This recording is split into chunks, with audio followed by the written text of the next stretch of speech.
L'apparition du duc de Brunswick à Coblentz et l'arrivée du roi de Prusse à la tête de ses troupes feront un grand sujet de joie et d'espérance pour toute l'émigration. Le ciel s'ouvrait enfin devant nous. S'écriait-on, nous allions donc rentrer dans la terre promise. Toutefois, les gens de jugement et d'expérience se prononceront dès le premier d'abord que notre crise aurait l'issue de toutes celles qui lui ressemblent dans l'histoire, que nous ne serions que des instruments ou des prétextes pour les étrangères, qui ne cherchions que leur intérêt et ne nous portions aucun sentiment. Monsieur de Cazal, qui peu de temps avait formé beaucoup, nous l'exprima avec bien de l'énergie. Nous considérions en extase les Prussiens qui défiaient dans la rue de Coblentz pour gagner nos frontières. Jeunesse insensée, nous dit-il, vous admirez avec sympathie cette troupe et tout son attirail. Vous vous réjouissez de sa marche, frémissez en Pluton. Pour moi, je voudrais voir le dernier de ces soldats dans les rangs. Malheur à qui appelle l'étranger dans son pays. Oh, mes amis, continuait-il avec chaleur, la noblesse française ne s'ouvrira pas. Elle aura la douleur d'expirer loin de son berceau. Je suis plus coupable qu'un autre, je le vois, et j'ai fait comme tout le monde, mais c'est parce que je ne peux rien empêcher. Je le répète, malheur à qui s'adresse à l'étranger et son fils à lui. Quel oracle de sagesse que ces dernières paroles. Bientôt, des faits nous ont dû nous en convaincre si nous ayons eu moins d'aveuglement ou s'il était donné à une multitude de bien raisonner et de bien agir. Mais nous étions destinés par nos misères même à enrichir l'histoire d'une des leçons les plus dignes de la méditation des hommes. Nous pouvions bien nous compter 20 ou 25 000 en armes. Certes, une telle masse ardente, dévouée, combattant pour ses propres intérêts, d'intelligence avec les éléments sympathiques du dédain, agissant contre une nation bouleversée, dont l'agitation confuse de nouveaux droits, non encore consacrés, pas même bien compris, pouvaient porter des coups décisifs. Mais ce n'était pas notre force, nous c'est leur promptitude qui nous ont fait le compte des étrangers. Aussi sous le prétexte de cette influence même, et pour qu'elle s'assurça, disait-il, sur plusieurs points à la fois, ils nous annuilleront et nous morcelons et nous faisons, pour ainsi dire, prisonniers au milieu de leurs divers corps armés.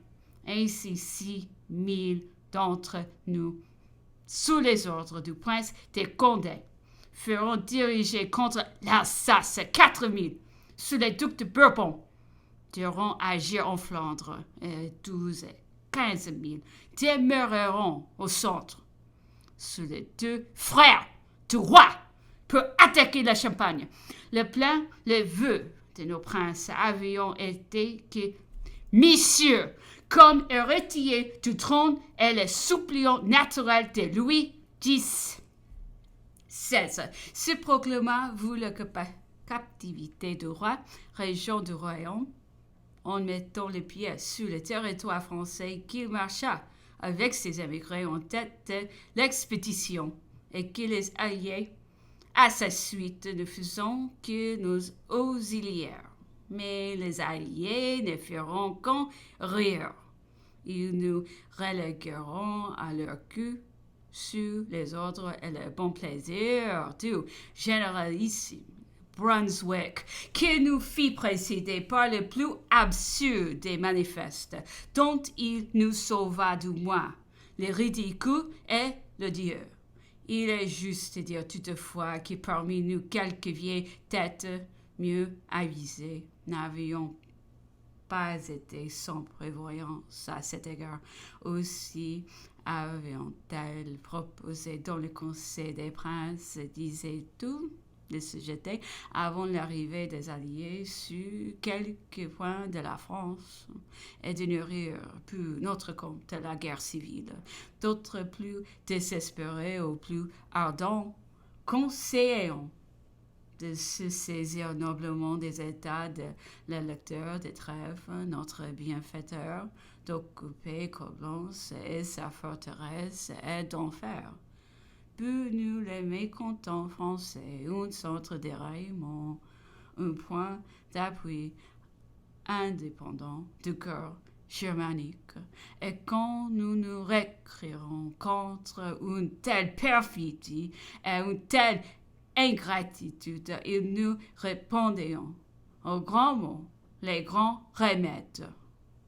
On ne sait que on peut produire des pareilles résolutions qui étaient en demeurant bien plus dans l'audace de nos jours que dans les mœurs d'alors. Aussi ne feront-elles pas suivi. Et d'ailleurs, il était trop tard. Nous étions trop engagés au milieu des étrangères.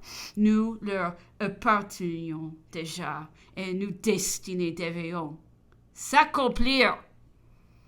Quant à la multitude, nous étions loin de prévoir nos malheurs. Nous nous mîmes en marche avec allégresse. Il n'était pas un de nous qui ne se vit à 15 jours de là, chez lui triomphant au milieu de ses vassaux, soumis, humiliés, accrus. Notre confiance ne permit là-dessus aucune observation, aucun doute. J'en vais donner une preuve qui peut mettre personnel effort minutieuse en elle-même. Non, sera pas moins caractéristique pour nous. Nous traversions la ville de Trèves. Un de mes grands-oncles, lors de la guerre de la succession, on avait été gouverneur pour Louis XIV. Durant la conquête, je fus visiter sa sépulture. Elle se trouvait dans une chapelle des Chartreux de cette ville. La chaleur de mon âge, celle de mon monde, me porteront à vouloir lui élever un petit monument avec une superbe inscription analogue aux circonstances. Je ne doutais de rien. Il n'en fut pas ainsi de bons religieux. Les prieurs voulurent que je m'entendisse avec M. l'abbé, espèce d'évêque et d'évêque allemande, sa sagesse, sa tideur, en dépit de ses nombreux quartiers, lorsque je lui habitais mon projet chevaleresque. Mais prévenons d'abord fortement contre lui, mais quand après quelques circonlocutions, il m'accoucha que dans les circonstances présentes, la prudence, la sagesse, si les Français venaient entrer dans la ville, à ces derniers mots, mon indignation fut extrême. Elle fut telle que je ne me donnais pas le temps de lui répliquer une parole. Je sortis aussitôt avec le rire du mépris et de la colère, convaincu que je laissais là le plus effroyable jacobin. Et rien qu'une générosité naturelle et le respect de moi-même pourront m'empêcher d'inviter les camarades que nous ont certainement dû renverser. Et là, pourtant, monsieur l'abbé voyait plus loin que moi, car 3 semaines n'étaient pas écoulées que les républicains étaient en Trèves, le pauvre abbé en fuite, et les cendres du bon oncle profanées par les infidèles. Du reste, à peine fûmes-nous en pleine opération, à peine nous mit le pied sur le sol français, qui devint très aisé sous peine de stupidité ou d'aveuglement. de comprendre enfin qu'il était possible, à toute rigueur, que nous nous faisions abuser. Nous nous trouvions au milieu des Prussiens qui enchaînaient tous nos mouvements. Nous ne pouvions aller en avant, à droite ni à gauche sans leur permission, et ils ne l'accordaient jamais. Nos subsistances, toutes nos ressources, dépendaient de leur unique volonté. Nous avions la honte de nous présenter en esclaves sur le sol où nous prétendions régner.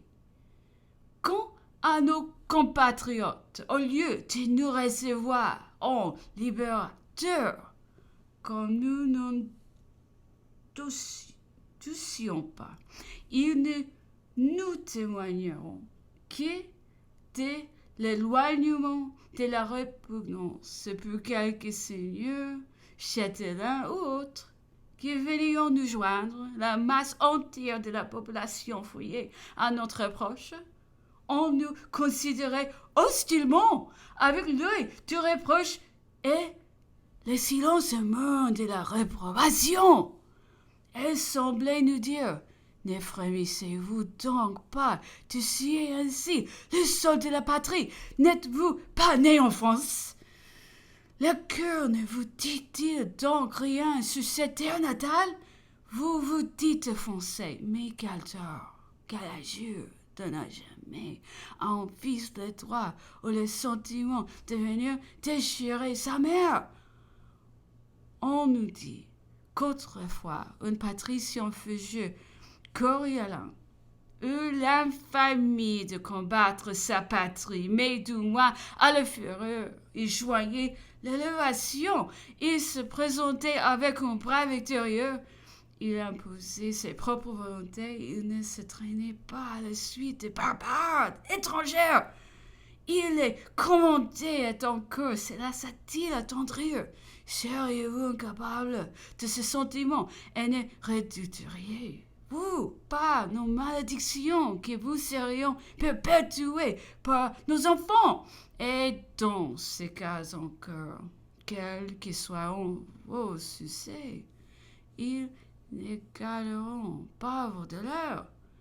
Vous prétendez venir gouverner, vous n'aurez amené que des maîtres.